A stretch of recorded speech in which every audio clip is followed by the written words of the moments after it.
Nesse fim de semana, o bilionário sul-africano e dono do X, o Elon Musk, brincou ao demonstrar interesse em comprar a Rede Globo depois da sugestão de um usuário lá no antigo Twitter. Na resposta da mensagem, Musk perguntou qual seria o valor da emissora. Apesar de ter escrito isso em tom de piada, muita gente se questionou. Será que um estrangeiro pode ser dono de algum meio de comunicação aqui no Brasil? Para entender um pouco sobre o assunto, a gente convidou o doutorando em Direito, Estado e Constituição da Universidade de Brasília, Paulo Renan. Boa tarde, Paulo. Boa tarde, audiência. Paulo, então vamos direto ao ponto, né? O Elon Musk, ele pode comprar a Rede Globo? Sendo bem direto, não. Pela nossa Constituição, tem uma previsão expressa de que o capital, de uma pessoa jurídica dona de uma empresa de comunicação social tem que ser 70% pelo menos nacional. Então ele não poderia fazer essa aquisição da Rede Globo e poderia até comprar 30% das ações se estivessem à venda, mas ele também não poderia, isso é uma vedação expressa do texto constitucional, fazer a gestão. Pelo texto do artigo 222, fica expresso também que a gestão é exclusiva para quem ou nasceu no Brasil ou se naturalizou há mais de 10 anos. Mas explica um pouco pra gente como é que funciona essa lei. Ele pode ter envolvimento em alguma empresa? Um estrangeiro pode se envolver nas questões de comunicação aqui no país? Como é que isso funciona quando a gente fala de investimento?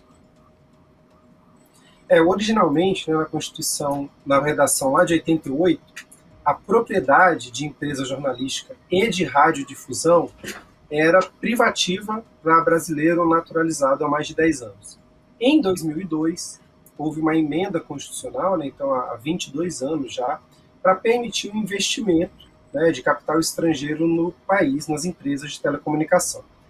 De que forma? Em empresas, pessoas jurídicas, então, constituídas sob as leis brasileiras, isso é importante nesse diálogo aí com a situação do Elon Musk. Então, pessoas jurídicas constituídas sob as leis brasileiras, com sede no país, elas têm que ter não só 70% do capital total e do capital votante pertencendo direto ou indiretamente a brasileiros natos ou naturalizados. Além disso, ela prevê o exercício obrigatório da gestão das atividades e o estabelecimento do conteúdo. Então, até pela brincadeira ali que foi feita no Twitter, na ideia de que a Rede Globo seria um problema e que o Elon Musk poderia solucionar esse problema, se esse fosse o caso, e eu particularmente entendo que não se trata disso, mas um estrangeiro não pode exercer a atividade de gestão. Esse é o artigo 222, parágrafo 1º da Constituição Federal. Então a gente tem também uma previsão de responsabilidade editorial, então a seleção, a direção da programação é privativa de brasileiro, também ali no parágrafo 2º do mesmo artigo, 222. Então não teria como o Elon Musk se valer dos seus bilhões para poder tentar entrar aqui no nosso mercado de comunicação social. No caso, vamos supor que o Elon Musk fosse um brasileiro naturalizado. Isso mudaria a questão? Ele já poderia ter esse direito ou ainda teria essas restrições?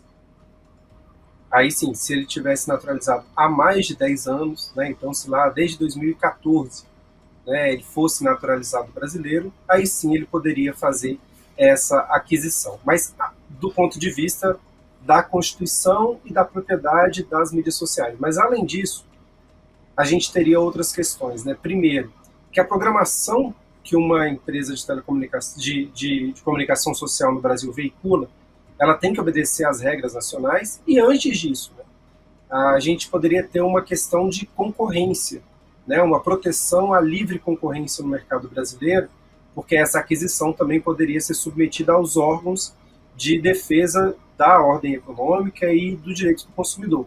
Então poderia se entender talvez que uma concentração de mercados na mão de uma pessoa que já é dona. Vamos lembrar da Starlink, por exemplo, que é uma empresa que trabalha com a infraestrutura de conexão, e a Rede Globo poderia ser um problema. Então teria alguns entraves também, não é só uma questão de dinheiro, e claro, a Rede Globo tem que estar à venda. Não basta ter dinheiro, não teria como você obrigar uma empresa a ser adquirida pelo capital de uma outra pessoa. Então tem várias barreiras que vão além de simplesmente ele ter dinheiro suficiente para dar conta do valor de mercado de uma empresa brasileira.